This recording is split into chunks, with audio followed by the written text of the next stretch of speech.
Triangle के properties के बारे में हम बात करेंगे इस वीडियो में। तो पहला बेसिक प्रॉपर्टी है sum of internal angle of triangles is always 180 degree. So ये एंगल, ये जो इंटरनल एंगल्स है, ये तीन एंगल जो फॉर्म हो रहे हैं, इसका सम हमेशा 180 डिग्री ही रहेगा। ऐसा क्यों, इसका प्रूफ किसी और वीडियो में मैं आपको बताऊंगा। बाकी इसी से रिलेटेड प्रॉपर्टी है एक्सटीरियर एंगल प्रॉपर्टी। किसी भी एक साइड को तुम एक्सटेंड करोगे, जैसे कि ये एसी को हम एक्सटेंड कर रहे हैं, तो ये जो एक्सटेंड कर रहे हैं टिल समवेयर डी तक, तो ये जो एंगल बन रहा है एंगल डी ए बी हमेशा बचे हुए ऑपोजिट एंगल उसके सम के बराबर रहेंगे, angle C plus angle B. क्योंकि ये ऑन अ होल जो ए पॉइंट पे बन रहा है एंगल सी ए जो लाइन है उस पे 180 डिग्री बनेगा हमेशा। तो 180 डिग्री बनेगा तो ये एंगल ए सी और डी का सम 180 डिग्री है। तो सिमिलरली एंगल ए यहाँ है और जो बचा हुआ सी और बी के ही बराबर हो। इसके प्रूफ्स अगर तुम चाहिए तो कमेंट करना, मैं एक अलग से वीडियो बनाऊंगा जिसमें हर एक प्रॉपर्टी का डिटेल प्रूफ भी बताएं। अब एक प्रॉपर्टी होता है कि sum of any two sides let it be A और B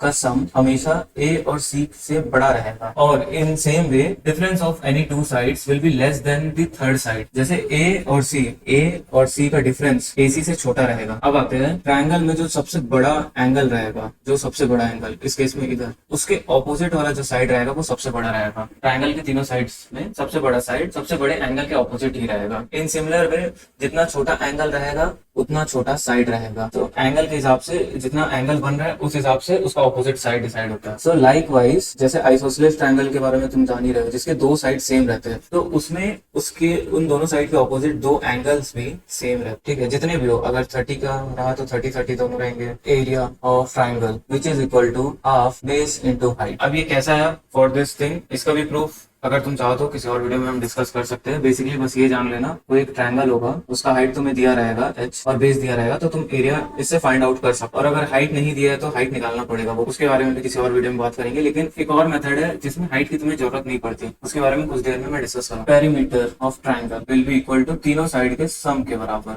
A B. Simple. Perimeter मतलब जो सराउंडिंग का लेंथ होता है, सराउंडिंग का लेंथ पेरीमीटर। ऐसी सेमी पेरीमीटर निकालते हैं which is denoted by S which is equal to perimeter का आधा, तो A plus B plus C by 2। अब ये सेमी पेरीमीटर और साइड्स का यूज करके हम डायरेक्ट एरिया भी निकाल सकते हैं हेरोन्स फॉर्मूला के द्वारा। Heron's formula states area of triangle is equal to under root semi perimeter multiplied by semi perimeter minus first side multiplied by semi perimeter minus second side multiplied by semi perimeter minus third. इस formula का use करके भी तुम area निकाल सकते हो। बाकी ये थोड़ा कॉम्प्लिकेटेड हो सकता है, हम traditional half base into height में स्टिक करते हैं। मोस्ट ऑफ द केसेस हमें हाइट पता चल जाता है।